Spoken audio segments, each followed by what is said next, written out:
We are very, very, very, very pleased to have back a wonderful speaker and friend from Canada, where the nice people still are, and Kate McCandless. Myoshin Kate McCandless began Zen practice in 1983 as a university student in Japan with a Rinzai priest at an ancient temple on Mount Tsukuba. Later, along with her partner in life and in Zen, Shinmon Michael Newton, she moved to Kyoto and practiced Soto Zen with Shohaku Okamura for 3 years. Since returning to Vancouver in 1987, they have practiced with Zoketsu Norman Fisher. Both received priest ordination from him in 2003 and Dharma transmission in 2011. They were installed as guiding teachers of Mountain Rain Zen community in 2017 and are committed to supporting lay practice, engaged with the wider community, the arts, and more than human world. Thank you so very much for being with us, Kate. The microphone is yours. What is yours? Okay, thank you. Thank you for that lovely introduction. I don't know, it feels really important to me to create connections across that border and not be daunted by the obstacles thrown in the way of those connections these days. So I just want to express some solidarity with whatever any of you are doing to, support the nice people that, really want to find a better way of going forward in the United States. It means a lot to me, having been born and raised in New Jersey, which you may not realize. I've been in Canada for a very long time, and Canada means a lot to me as well.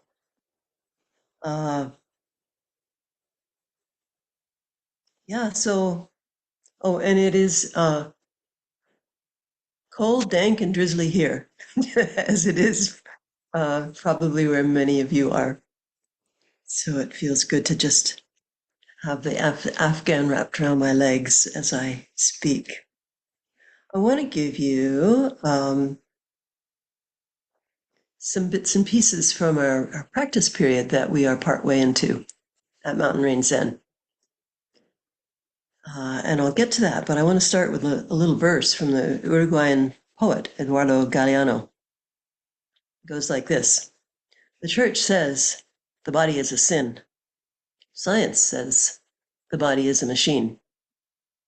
Advertising says the body is a business.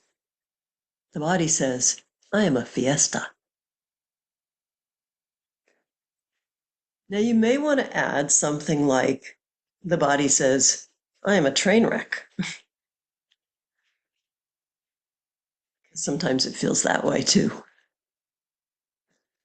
But for little children, unless they've been impaired by the various life circumstances that do take their toll, the body really is like a fiesta much of the time. It can turn into a train wreck quickly with a tumble or a toy snatched away, but with calm, caring adult response,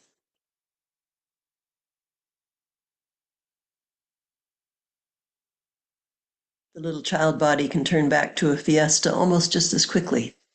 You've probably seen that if you're around little children or have been. But as we get older, we get more and more entangled in the train wrecks of life. And we find it harder to access that simple delight of living an embodied life.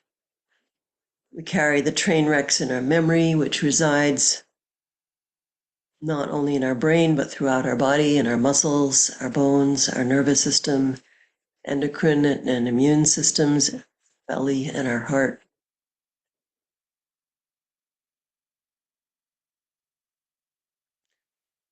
Take a moment.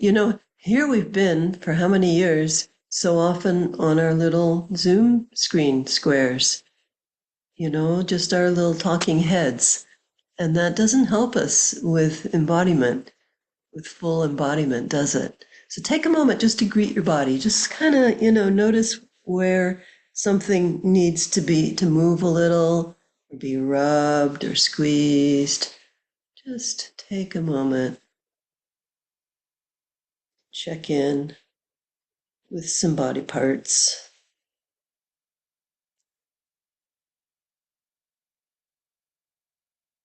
Allow your movements to be natural, not overly self-conscious.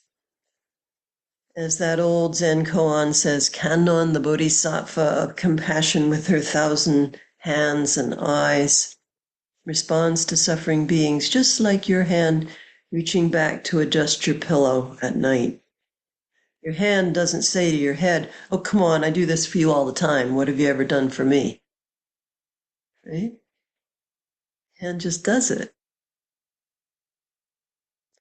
So even to speak of greeting your body is to reify that body-mind, subject-object dualism upon which our whole Western culture is based. And let's face it, that's how most of us relate to our bodies most of the time.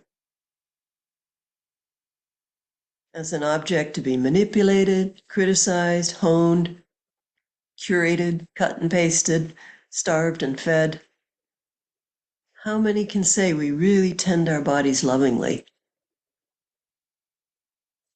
Many people, when they come to Zen practice, assume that meditation is all about what we do with our mind. And indeed, it is referred to as mind training. But we assume that the mind is located inside our skull. But it's not. What we learn from this practice is that our mind is located throughout the body and beyond. Take another moment just to bring awareness to each sense. What do you see? What do you hear?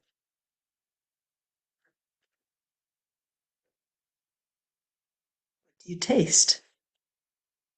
What do you smell? What do you touch? What is touching you right now?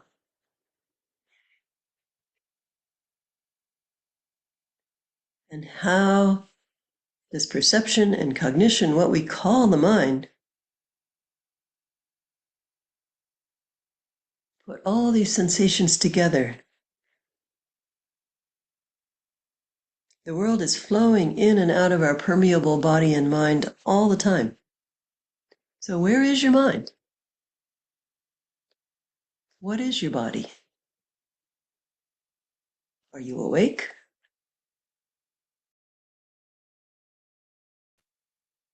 To awaken in this body, in this lifetime, that's our theme. That's our theme for our practice period. And we are being guided by the teachings and examples, particularly of our women ancestors, plus some present-day elders and ancestors to be. And we're turning a kind of kaleidoscopic lens on what it is for all of us to live and awaken in the fullness of our embodied lives on Earth at this time. Got my notes on my laptop, which I don't usually do. From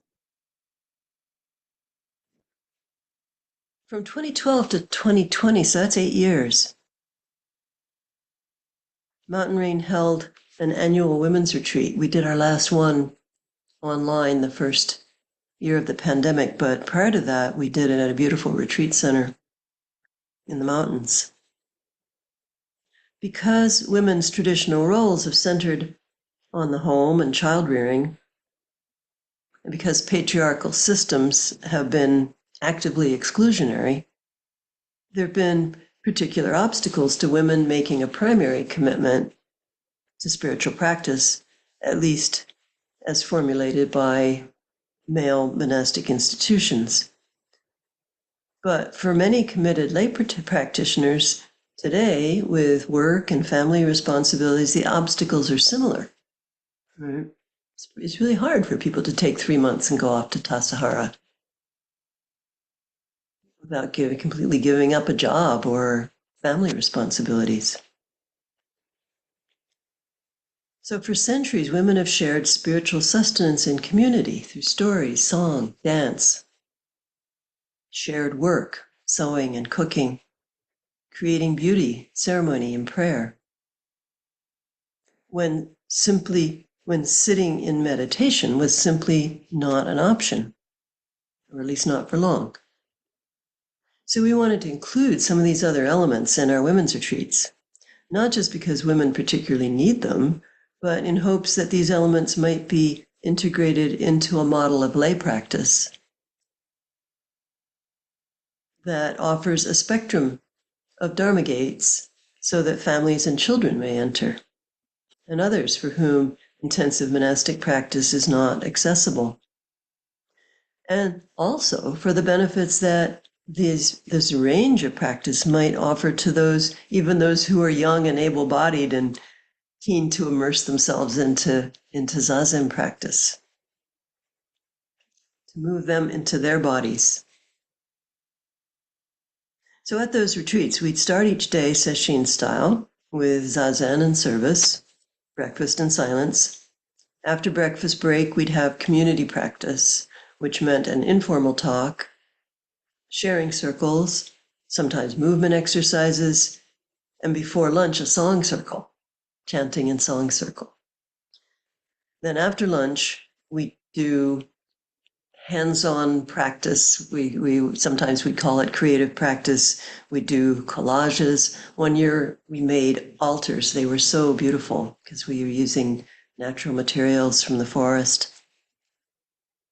And the atmosphere of quiet absorption as we worked in each other's company was so nourishing. And then we go back into silence, into sesshin mode for evening service, dinner, and evening zazen. And that was the rhythm of our days. And many who attended commented on the sense of ease and acceptance this brought to their practice, free of the subtle and not so subtle self-consciousness they felt in the company of men. But the question arose, why can't everyone practice like this? What about those who don't fit the gender binary? Why can't all genders benefit from these practices? So this practice period, we decided to explore the territory together with the whole Sangha. And we took our title from the theme from this book, In This Body, in This Lifetime. It's a new book, Awakening Stories of Japanese Soto Zen Women. It's a translation of accounts of Japanese nuns and laywomen, students of Sozen Nagasawa Roshi, who lived from 1888 to 1971, and pioneered practice for women in the years during and following the devastation of World War II in Japan. She held she led a training temple for nuns, but she also traveled widely, giving lectures and leading sesshin. The accounts describe her as both deeply compassionate and fiercely rigorous. She is described as a Soto Zen abbot and Soto Zen women, but if you do look at the book sometime, I want you to be prepared that what they are actually doing is a very strictly Rinzai practice of working very, very hard on the mu koan, and that's all they're doing because this Nagasawa Roshi practiced very intensively with a Rinzai teacher after being ordained as a Soto nun. So it's a little bit surprising. But the message is she compiled these stories of awakening to encourage other women, both nuns and laywomen, to believe that Zen practice was possible for them, when conventional belief was that women did not have the capacity or determination for practice and realization, the vicissitudes of living in a woman's body with its hormones, cycles, blood, and mess, with the responsibilities of being a wife, a mother, a caregiver for the elderly.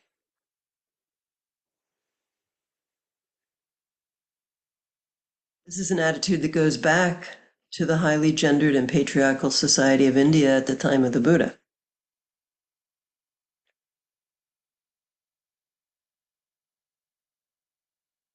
In the early Buddhist teachings, women are seen as the embodiment of sensuality and lust, both prone to it and provoking it in men.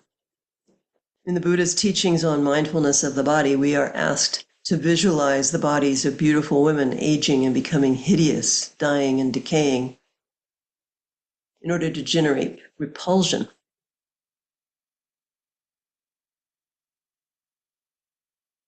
As an antidote to desire.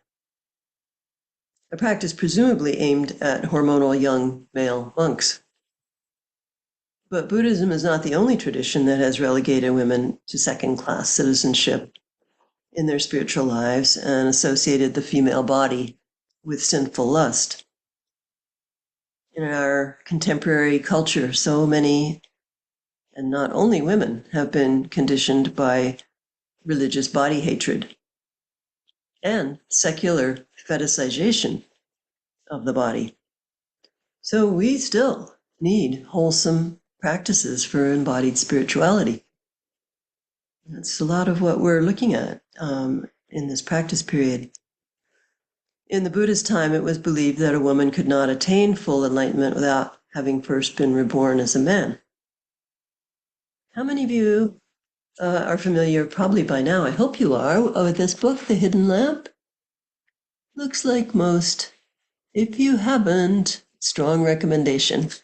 It's a labor of love by our dear friends Florence Kaplow and Susan Moon, both students of Norman Fisher's, where they collected 100 stories, koans and stories of women through the 2,500-year history of Buddhism, and then asked 100 contemporary women teachers to write commentary on the stories. It's a wonderful anthology. It's been, when did it? Yeah, it came out in 2013. So it's not new anymore. 2 stories from The Hidden Lamp illustrate that early belief that a woman could not become enlightened but had to first be reborn as a man. The first is about Tara in Vajrayana Buddhism, the feminine aspect of Avalokiteshvara, Bodhisattva of compassion. Here's how the story goes. Once long ago, there was a princess whose name was Moon of Wisdom. She was wise, compassionate, and devoted to the Dharma. A monk approached her and said, "Because of your virtuous actions, you have been born in a human body, but unfortunately, it is a female body. If you want to attain complete awakening, pray that you will be reborn in a male body." She replied, "In this life, there is no distinction between male and female, and therefore any attachment to ideas of male and female is a delusion. It is foolish to be caught by such a notion." Then she made the vow that would carry her through to awakening. There are many who wish to gain enlightenment in a man's form, but there are few who wish to work for the welfare of living beings in a female form. Therefore may I, in a female body, work for the welfare of beings right until samsara has been emptied. So that's Tara's vow. The princess then entered into a state of meditation for 10 million years and freed countless beings from suffering, thereafter manifesting as Tara Bodhisattva in world systems without end. That's some vow. And it's true, as she expresses, that from the perspective of ultimate reality, or the impermanence and interconnectedness of all things, that there is no male, no female, no birth, no death, no coming, no going.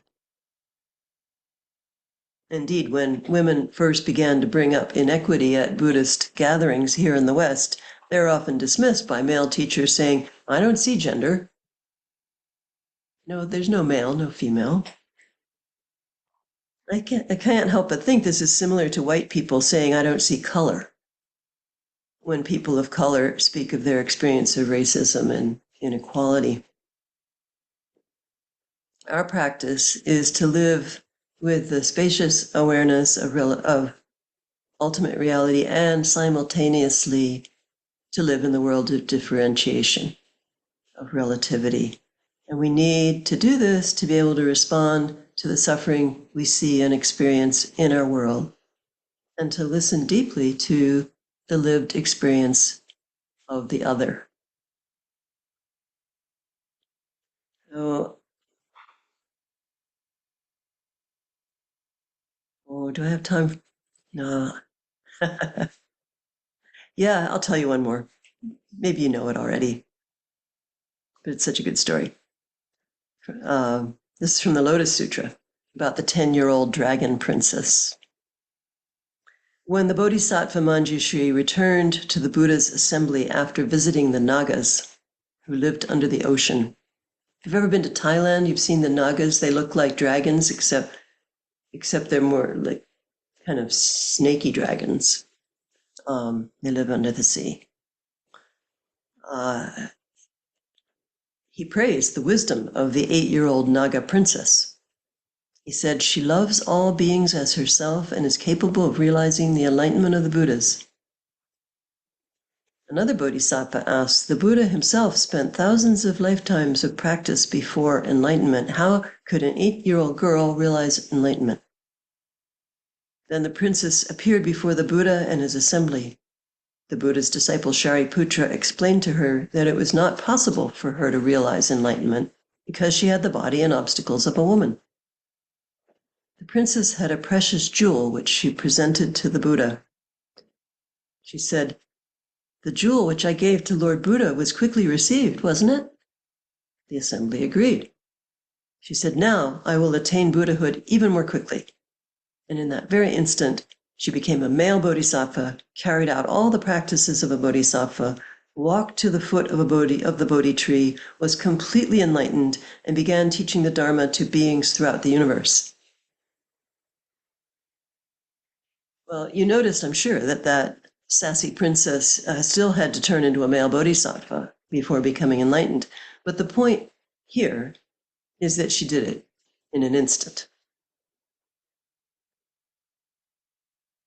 To me, this story depicts that kind of expansive, brazen, bright energy that's often characteristic of pre-adolescent girls before they become obsessed with how they appear to others. Adolescence seems to come too often, comes too soon these days. So perhaps that margin of freedom is narrowing. That time when girls are full of dreams and enthusiasm and curiosity. They still have something of the capacity little children have for absorption in the vivid moment.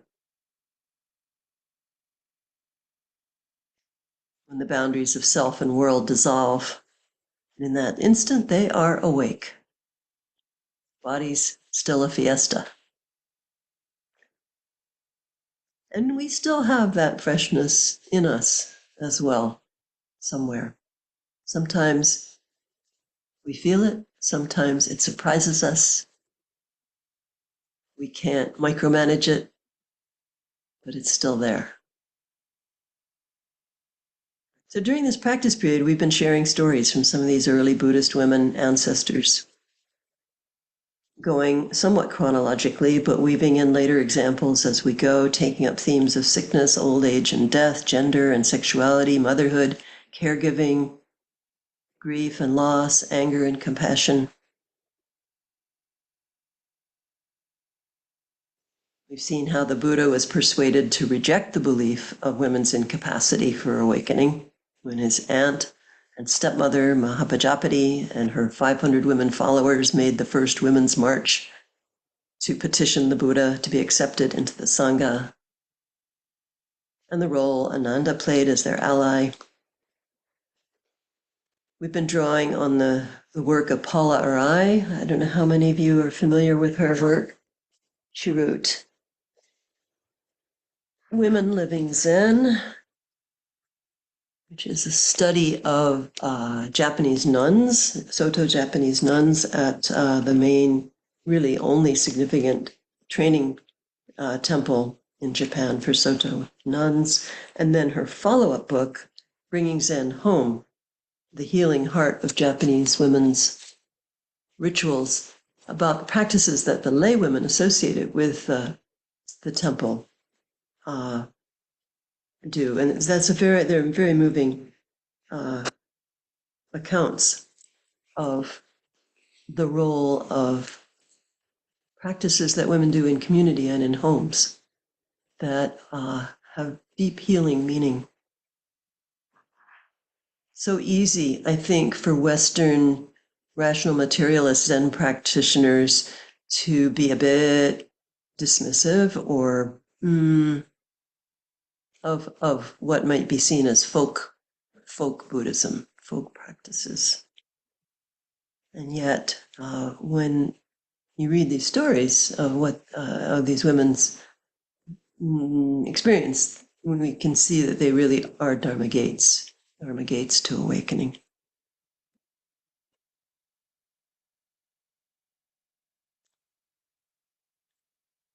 Here in the West, the increased role of women in practice and teaching has developed in tandem with engaged practice with social justice, peace, and environmental activism, and the growth of lay practice communities, right? You are part of that. We are all part of that. So these elements are intertwined. Women have often been in the forefront of bringing the principles and practices of Buddhism into social change and service. As part of this, I revisited this book that dates back to 1997. I don't know if some of you are of vintage to have remembered this book or read it earlier, but I've been rereading Being Bodies, edited by Lenore Friedman and Susan Moon, Buddhist Women on the Paradox of Embodiment. Wonderful essays on birthing and mothering, illness and aging, disability, sexuality, anger. But that's almost 30 years old. And what's conspicuous from today's perspective is what's missing. There are no women of color, only one lesbian voice, and no trans women in the book. Speaking openly about sexual abuse, assault, or harassment still seem to have been taboo. And no mention whatsoever of sexual misconduct within Buddhist sanghas. So as we make our way through practice period, it's become clear that we have to be brave and vulnerable and willing to talk about some issues that many would prefer not to talk about.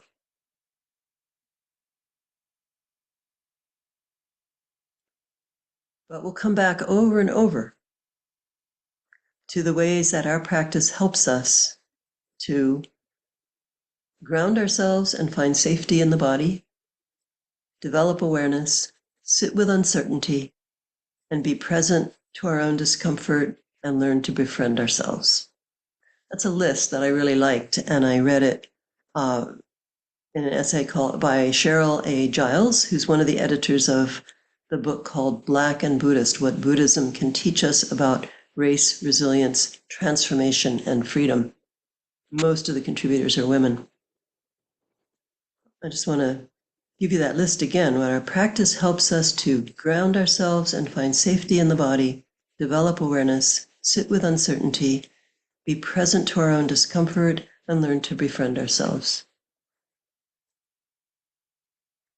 That quality of embodied practice, I think, is ever more important given the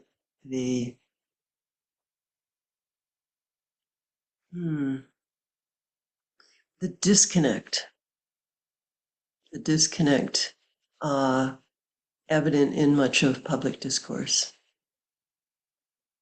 The disconnect between the basic health and well-being of the body-mind.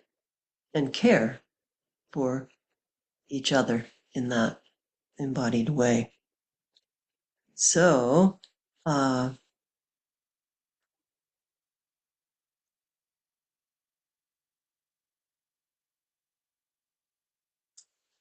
we hope in our practice period that by learning from our women ancestors about being alive and awake in this body in this lifetime, we will be supported to become the kind of ancestors that we aspire to be.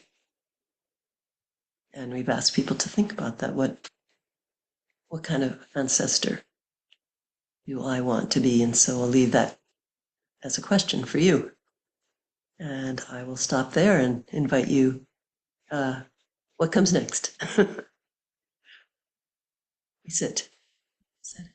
Yes, we're going to sit for a few minutes. Thank you so much, Kate. We'll have a short period of zazen followed by some questions and answers.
All right. Well, again, thank you so much, Kate, for a wonderful talk. Cynthia, would you like to start us off, please?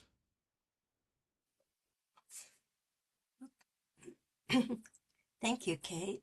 I always look forward to your talks since you've been here before, and today was no exception.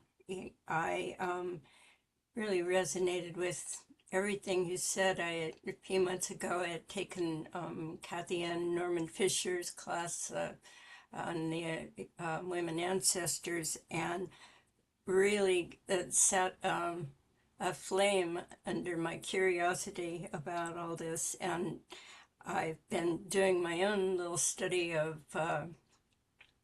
women ancestors, and you gave us so much information today. Thanks a lot for that. I really wish I was in your practice period and could and that you were still having those women retreats. That sounds really, really great. Yeah. So I just want to thank you, and am so encouraged about you're talking about offering Dharma gates for women and children and people that are generally, you know, underserved by the Buddhist community, which can be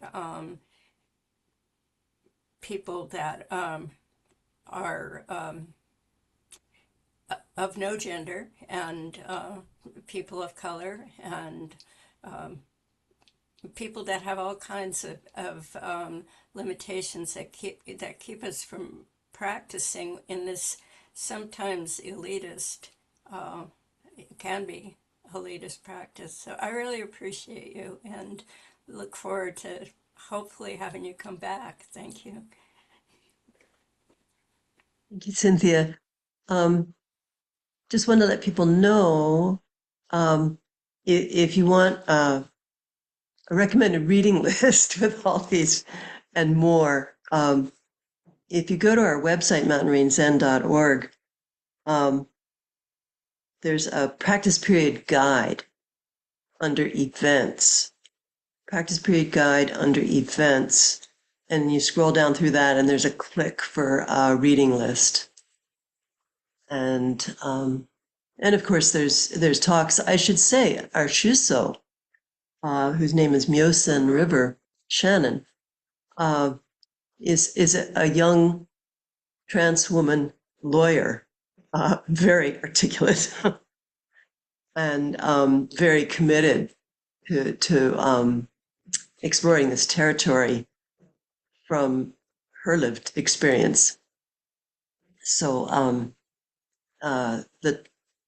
all of our talks, and Michael's doing talks, so the three of us, Michael and I and the Shuso, are all our talks are on the podcasts if anybody wants to take a look. You're most So welcome. great to know. Thank you. Thank you for that information. Yes, we had River here at River has done a talk.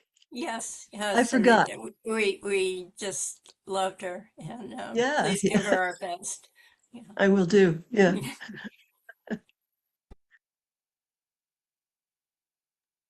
All right, Kirk, would you like to Sure. offer? Kate, thank you. Every time we get some speaker, I think, I want to practice with them. I'm gonna have to move to Canada. Yeah. Anyway, your talk was very wonderful.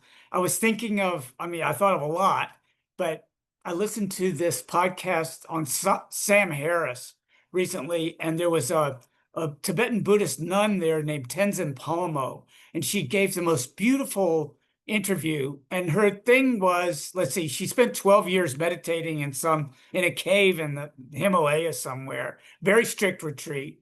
But she's famous for saying that she made a vow to attain enlightenment in the female form, no matter how many lifetimes it takes. And this is pretty long ago. But one of the things when I was listening to her that came to mind, and I'll ask you, but also other women in this room, is what does it feel like? I mean, there's an emphasis on service in Buddhism, but so if service is a form of practice, how does it change when somebody's been expected to do that like their whole life and it was like a kind of subservience instead of like a, I mean, not something, there's a choice involved. So I'm wondering how that resonates with women when they're expected to do things like that as part of their practice. It just makes me uneasy in some way, but I'm curious about your experience. Believe me, it's a question that arises and that I ask myself and women ask me, where is it? Where's that balance point between offering care and self-care and it's so easy to kind of almost generate that self-other split when we bring our conditioning to our conditioning of how we should be, of how we are expected to be, to that, so that it's not just canon, the thousand, the arm just reaching to just the pillow, with no separation. Yeah. So personally, I watch when I'm where am I? Where is the self other? When am I splitting? When am I? What's at work there? Because yes, it's so. There's a Tibetan verse. That goes how the bodhisattva should always put others above and self below. You know the one I mean. I do, yeah. And I myself and others have said, but are we supposed to be martyrs? Are we supposed to not, make ourselves sick in service and so we have to balance or counter that with, where the Buddha said, there's no one more deserving of care than yourself, and that oh yeah, and there's the quote. Hang on. Right in the where is it? The what's it? Come on, no. Why am I not seeing it?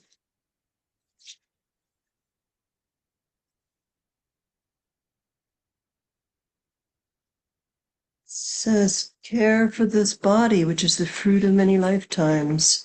Yeah, that line.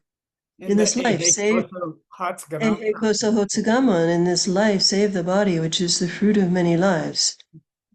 To remind ourselves not to care for and honor this body, and to notice when those negative or even harming attitudes enter in and contaminate our good works.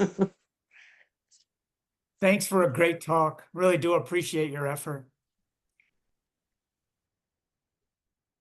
I would like to offer my great thanks as well, Kate, for a wonderful talk. I really, really appreciate it. I just wanted to note that soon after you started talking, something started rattling around in my head.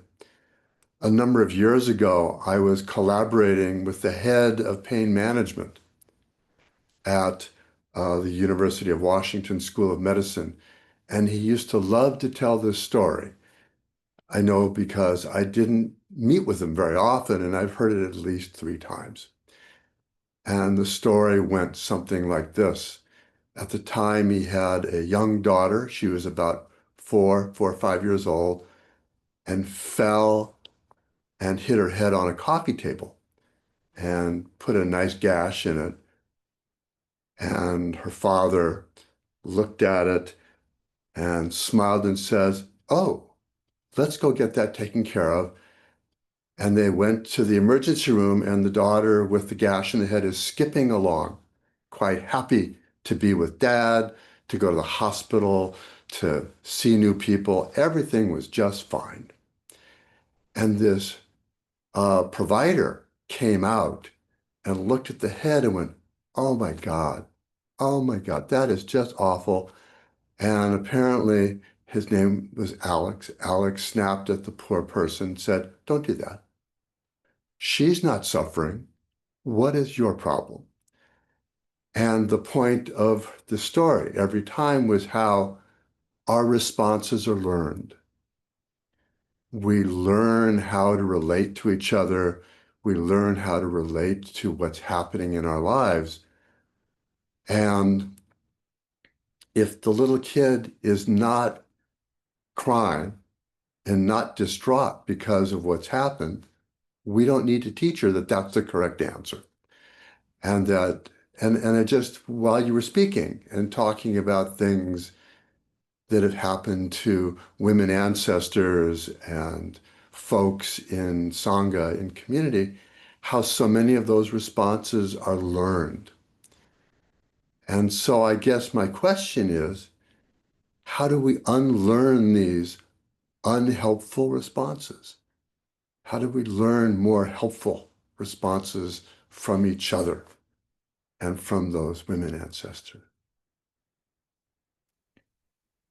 Well, that's our exploration for sure.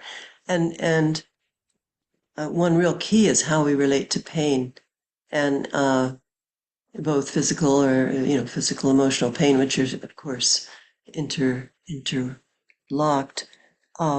And I think it's really important that we have a more nuanced way of practicing with pain, so that it's not what I call gritted teeth Zen, where you must endure without budging and subdue. I think we can bring careful awareness, compassion, and also firmness, inquiry, sense of inquiry, curiosity to practicing with pain and seeing into our relationship with our conditioning around pain and suffering. Yeah, I just think it's not one size fits all.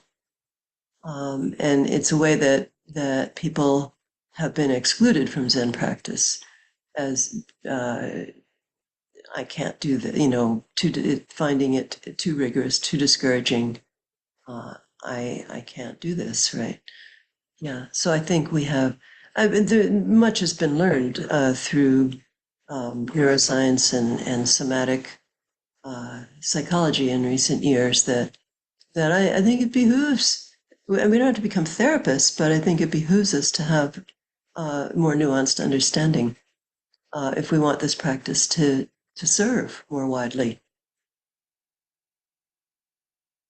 I could go into more detail, but that's, yeah. Thank you so much. That's a wonderful answer. We have time for a few more questions and comments from folks. Brian, go ahead. Thank you, Kate. Thank you so much. I've really enjoyed your all the things you brought forth in your talk.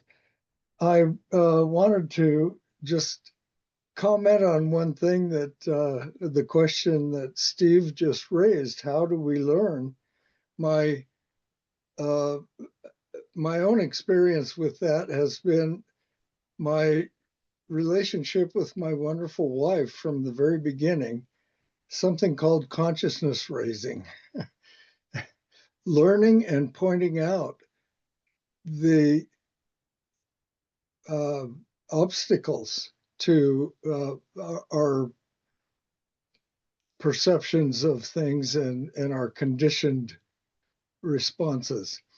But I'd also like to mention the Zen ancestors who've been here in Idaho and Boise, starting with Layla Smith in 1998. We've had these wonderful teachers, all women. Layla Smith in 1998 came to Boise, pioneering her career as a Zen teacher, and returned many times over decades. And Leslie James came here to Boise and led retreats twice a year, faithfully for over 20 years. And Andrea Thatch from Berkeley Zen Center came here and led retreats and formed lasting relationships with Bob and I. And going back to mentioning Layla's experience here included Jukai ceremonies for Bob, my friend Bob, who I've been practicing with for going on 30 years now. So we've had these wonderful women teachers, and it's been part of our legacy, really. So thank you. How wonderful. You know what? Layla even came to Vancouver many, many years ago, just one weekend. Yeah. And of course, we know the others as well. And there's a generational change underway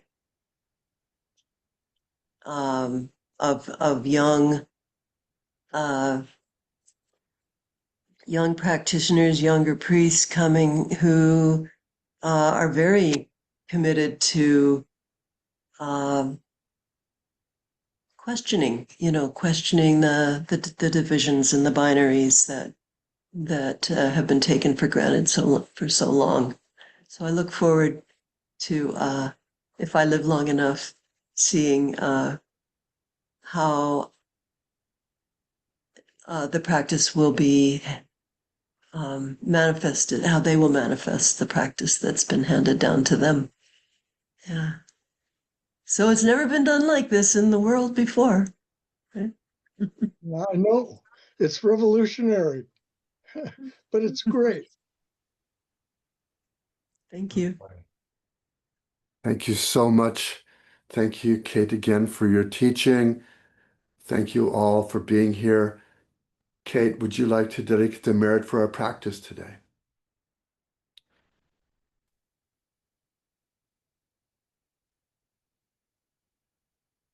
Yes, may we awaken Buddha's compassion and luminous mirror wisdom.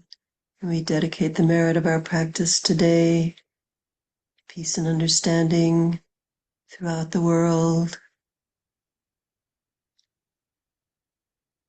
for kindness and care,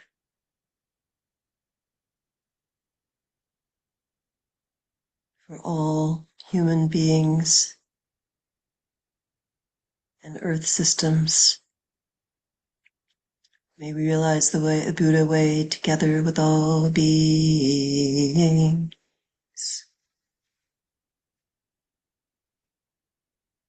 Thank you so much.